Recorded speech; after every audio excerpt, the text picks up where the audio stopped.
Bonsoir à tous, merci d'être avec nous pour cette première édition complète de la soirée sur Al-Oula, à la une aujourd'hui.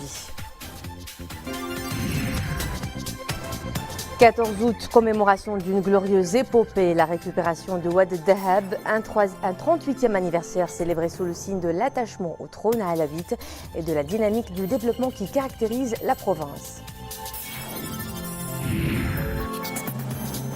Une icône intellectuelle et médiatique n'est plus. Le grand journaliste et écrivain Abdelkrim Ghellab est décédé hier à l'âge de 98 ans après un long combat contre la maladie.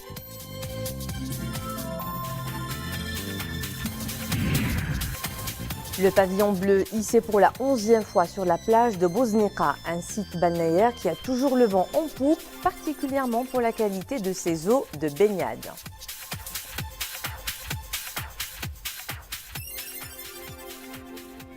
Avant le développement de ces titres, message de condoléances adressé par Sa Majesté le roi Mohamed VI au président du Burkina Faso, Marc-Christian Kaboré, suite à l'attaque terroriste qui a visé un café-restaurant à Ouagadougou, faisant plusieurs victimes.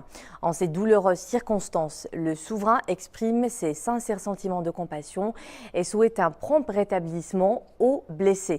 Dans ce message, Sa Majesté le roi exprime également sa condamnation la plus vigoureuse de cette attaque terroriste abjecte, assurant le président burkinabé de l'entière solidarité et du soutien du souverain en cette terrible épreuve. Sa Majesté le roi a également adressé un message de condoléances et de compassion à la famille du grand journaliste et écrivain Abdelkrim Ghellab, décédé hier soir à El Jadida à l'âge de 98 ans.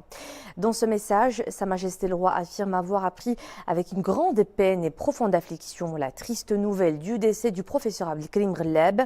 Avec le décès d'Abdelkrim Ghellab, écrit Sa Majesté le roi, le Maroc a perdu l'un de ses grands hommes et un exemple du patriote sincère de par son attachement aux valeurs sacrées de sa fidélité à son roi, sa lutte pour l'unité et la souveraineté et son dévouement aux constantes nationales qui ne souffrent d'aucune compromission, et ce tout au long de la période de lutte et de libération. Le défunt, écrit Sa Majesté le roi, était le modèle du citoyen marocain responsable qui a mis sa plume et sa littérature au service des constantes nationales et des principes universels suprêmes, avec courage dans l'expression des opinions et sincérité dans l'action et la parole. Fin de citation. Nous nous arrêtons à présent sur une épopée glorieuse, celle de la récupération de Wad Dahab, dont nous commémorons aujourd'hui le 38e anniversaire. En date du 14 août 1979, les ulama, les notables et les chefs de tribu de la province de Wad Dahab s'étaient rendus au palais royal de Rabat pour renouveler leur serment d'allégeance à feu Sa Majesté Hassan II, renouant ainsi avec leur histoire et réaffirmant leur attachement à leur mère patrie. Souad Nachad évoque pour nous cette page lumineuse.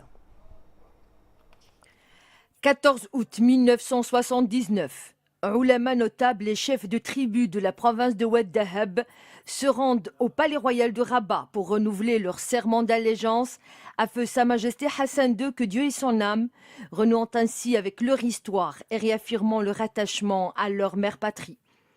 Par cet acte solennel et hautement patriotique, les habitants de Wad Dahab ont signifié qu'ils ne braderaient jamais leur identité marocaine, en montrant au monde entier que le Sahara a toujours été marocain et qu'il le restera pour toujours, en dépit des manœuvres des adversaires.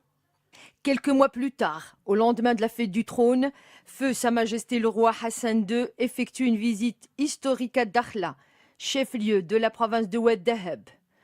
Rendons grâce au Tout-Puissant de nous avoir comblés de ses bienfaits en rattachant le sud de notre pays à sa patrie et en restaurant les liens de sang entre ses fils, a indiqué feu Sa Majesté le roi Hassan II.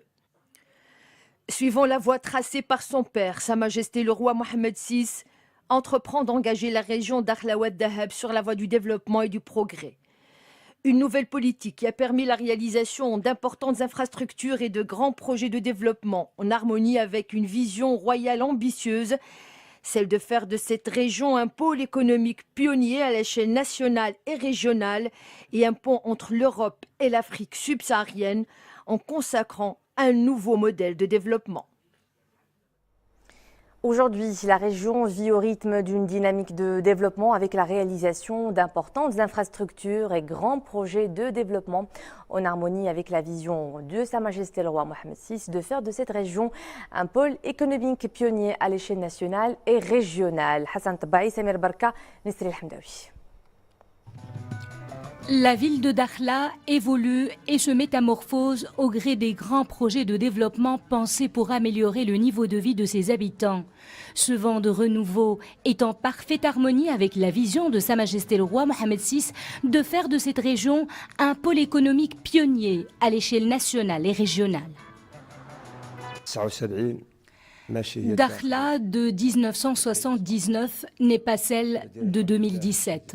La ville a enregistré un saut qualitatif en matière de développement socio-économique.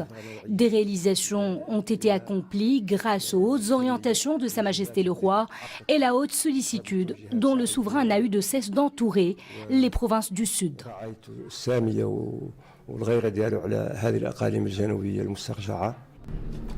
La pêche maritime est un véritable levier pour le développement socio-économique de la ville. Des infrastructures nécessaires à l'évolution de ce secteur ont vu le jour, comme cette nouvelle halle aux poissons. Cette halle aux poissons contribue non seulement à la valorisation des richesses halieutiques, mais aussi à l'augmentation du revenu des pêcheurs et à l'accroissement des recettes de la commune, ce qui favorise le développement socio-économique de la ville. L'aéroport de Dakhla est la clé du tourisme. Grâce à cette structure, la ville a vu ses arrivées et ses nuitées augmenter, tout comme l'appétit des investisseurs dans l'hôtellerie qui ne cesse de grandir. Dakhla promet un bel avenir dans ce secteur. Les autorités régionales, provinciales et locales s'attellent à faire prospérer la région, sans parler de l'intérêt que portent les investisseurs à notre ville, car ils trouvent ici le climat idéal pour leurs affaires. La ville est aussi un haut lieu de surf de renommée internationale. Les sports de glisse constituent le principal moteur du tourisme dans cette perle rare du désert marocain. Je vous le disais en ce début de ce journal, c'est une figure emblématique du paysage médiatique qui nous a quittés. Le grand journaliste écrivain Abdelkrim Ghellab, il a rendu son dernier souffle hier soir à El Jadida à l'âge de 98 ans après un long combat contre la maladie. Le défunt était une icône du parti de l'Istiqlal et homme de culture. Souad Anachet. Politiquement engagé, Feu Abdelkrim Ghellab a été un grand patriote et un défenseur de premier ordre des causes nationales dès l'aube du mouvement national, à la fois en tant que militant, intellectuel et journaliste. Le défunt a dirigé le journal Al-Alam pendant plusieurs décennies jusqu'au début des années 2000. Il est l'auteur de plusieurs écrits ayant enrichi la bibliothèque arabe, dont des articles de presse et d'opinion, des analyses, des romans, des nouvelles, des biographies, sans oublier des études portant sur l'islam, la linguistique ou encore la pensée. Diplômé de l'université Al-Qarawiyyin et de l'université du Caire, Feu Abdelkrim Ghellab a contribué à la création de l'Union des écrivains du Maroc, qu'il a présidée de 1968 à 1976. Membre de l'Académie du Royaume du Maroc, le défunt est également l'auteur de plusieurs ouvrages, dont Nabadat al-Fikr, Fi Taqafa wal-Adab et Fi al-Fikr al-Siyasi, en plus d'un nombre de romans, notamment Dafan al-Madi, Le Ma'allim Ali et Akhrajaha min al-Jannah. Le défunt sera inhumé demain après-midi à Rabat. Nous sommes à Dieu et à lui, nous retournons.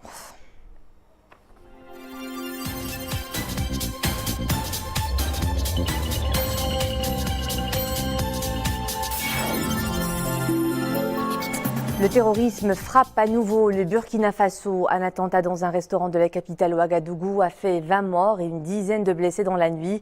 2 assaillants ont été tués dans l'assaut lancé par les forces armées. Et selon plusieurs témoignages, au moins 2 hommes armés de Kalachnikov sont arrivés vers 21h30 aux abords d'un café turc où se trouvait une trentaine de personnes à l'intérieur qui célébraient un anniversaire. Ils ont ouvert le feu et pris des otages au 1er et au 2e étage du restaurant. En tout, l'attaque aura duré environ 8 heures. Et nous apprenons qu'aucun ressortissant marocain ne figure parmi les victimes de cette attaque terroriste. C'est l'ambassadeur du Maroc au Burkina Faso qui le confirme après une visite effectuée dans différents hôpitaux. Une actualité internationale également marquée par des catastrophes naturelles, un bilan meurtrier au Népal où on dénombre 80 morts dont des inondations et éboulements de terrain qui ont frappé le pays. 21 000 autres personnes ont été déplacées et au moins 48 000 foyers sont totalement submergés par les eaux. La Croix-Rouge du pays a averti que des pénuries d'eau potable et de nourriture pourraient provoquer une crise humanitaire. Les pluies devraient maintenant se déplacer vers l'ouest et les autorités ont commencé à évacuer 74 000 personnes des zones menacées. Et en Sierra Leone, plus de 300 personnes ont péri dans les inondations qui ont touché hier la capitale Freetown. Des inondations provoquées par de fortes précipitations qui ont emporté plusieurs maisons dans cette ville surpeuplée d'environ 1,2 million d'habitants. Le bilan risque de s'alourdir et les équipes de secours sont toujours dans les quartiers de la ville où des rues se sont transformées en rivières en crue.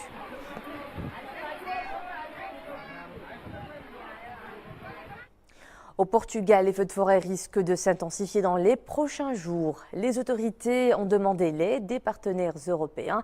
Des centaines de nouveaux foyers ont été décrétés depuis samedi. Selon les services d'urgence, pas moins de 270 foyers ont démarré.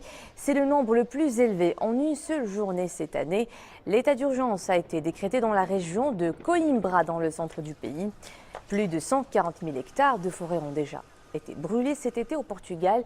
C'est plus de 3 fois la moyenne annuelle en 10 ans.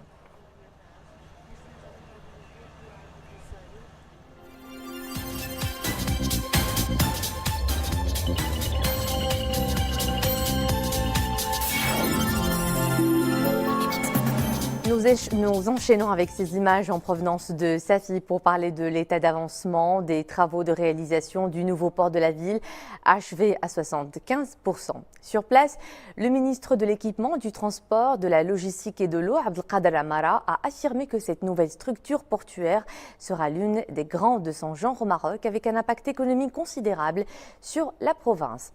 Cette infrastructure, dont le montant de réalisation s'élève à plus de 4 milliards de dirhams, s'inscrit dans le cadre de la stratégie portuaire nationale à l'horizon 2030. Retenez à présent ce chiffre, 6 000, c'est le nombre de comprimés psychotropes de type Rivotril saisis par la brigade de lutte contre les stupéfiants relevant du service préfectoral de la police judiciaire de Rabat qui a réussi à interpeller un individu âgé de 50 ans soupçonné d'être impliqué dans une affaire de détention et de trafic de stupéfiants. Jetons maintenant un coup d'œil sur les couleurs du ciel. Des averses orageuses localement fortes sont prévues jusqu'à 22 h ce soir dans les provinces de Boulmel, Midl, Taourir, Jrada, Oujda, Figuig, Ifran, Khnefra et Berkane. Vigilants sur la route si vous vous rendez dans ces régions. Et puis, le temps reste relativement chaud sur la majeure partie du royaume, notamment sur le sud-est, les plaines de Tadlar, Hamna, le Seis, le Lekous ou El Mes, mais également dans les plateaux de Phosphate et le sud du pays. Les maximales grimpent jusqu'à 44 degrés sur le sud et l'est des provinces sahariennes et les versants sud-est. On enregistre des valeurs de 33 à 38 sur l'intérieur du Ralb, Chaouia de Kala, Abda Chiadma, le Souss, et le temps se fait un peu plus clément sur les côtes et les reliefs avec des valeurs de 25 à 31 degrés. Le pavillon bleu flotte pour la 11e fois sur la plage de Bosneka. Le label distingue ce site balnéaire qui répond aux critères de qualité de sécurité. Cette plage a ses habitués et elle est très prisée par les estivants tout au long de la saison chaude. C'est un sujet de Zinb Amrmouch, Mounia Marrouch et Nisrel Hamdawi. Le pavillon bleu flotte pour la 11e année consécutive sur la plage de Bosneka, à 30 km de Rabat. La plage répond parfaitement aux critères requis concernant la qualité des eaux de baignade, la propreté du site et sa sécurité. La plage de Bosneka est très propre. Ici, je viens tous les jours de 9 h jusqu'à 15 h. Sur cette plage, les enfants ne plaignent pas leur temps. Des activités ludiques leur sont proposées au milieu d'un village pédagogique. Peinture, sport nautique et compétition égayent la journée de ces petits. أنا ساكنة نيت في بوزنيقة، كل نهار كنجي أنا والعائلة ديالي كزوار لهذا. J'habite à Bozneqa. Je fréquente cette plage depuis que j'avais 5 ans. Je me rappelle, je me rendais souvent à ce magnifique village pédagogique. عندي 11 عام وكنديروا مسابقات ثقافية. Nous initions les enfants à la peinture. Ils peuvent donner libre cours à leur créativité. On leur propose des thèmes en rapport avec la protection de l'environnement. On les sensibilise aussi aux bons réflexes à adopter sur la plage et on les initie aussi au surf, au kayak et au catamaran.